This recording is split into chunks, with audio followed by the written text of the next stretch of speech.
ఉమ్. దాని గురించి ఏమంటారు? ఇప్పుడు ఏదైనా శుభం పలకరా అంటే అశుభం పలికే దాంట్లో ముందుంటారు వైసీపీ నాయకులు.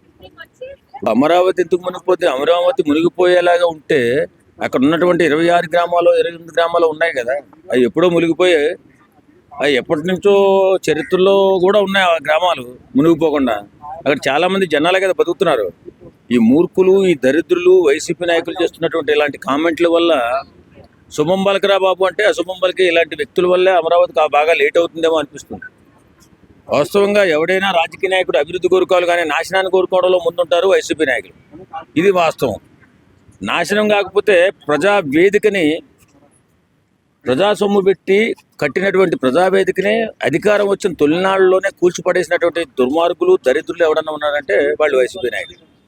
వాస్తవంగా శుభం పలకాలా, శుభం మాట్లాడాలా, మంచి జరగాలని ఆలోచించాలా. అంతే తప్ప ఇలా నీచంగా మాట్లాడి దరిద్రులుగా మిగిలిపోకూడదని చెప్పి వైసీపీ నాయకులను హెచ్చరిస్తున్నాం. ఎందుకు అమరావతి పైన ఎప్పుడైతే వాళ్ళ హయాంలో ఏం మాట్లాడని వాళ్ళు ఇప్పుడు ఎందుకు ఇవన్నీ విమర్శిస్తున్నారు? వాళ్ళకి ఏపీకి రాజధాని ఉండడం ఇష్టం లేదు వైసీపీ నాయకులకి.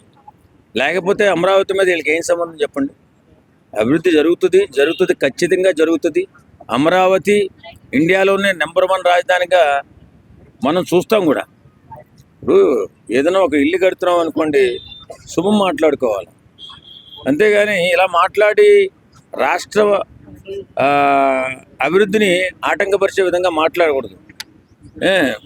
వాళ్ళు అధికారంలో ఉన్నప్పుడు ఈ ఒక్క రాజధాని ఎందుకు 3 రాజధానులు కట్టేస్తామని చెప్పి బయలుదేరారు.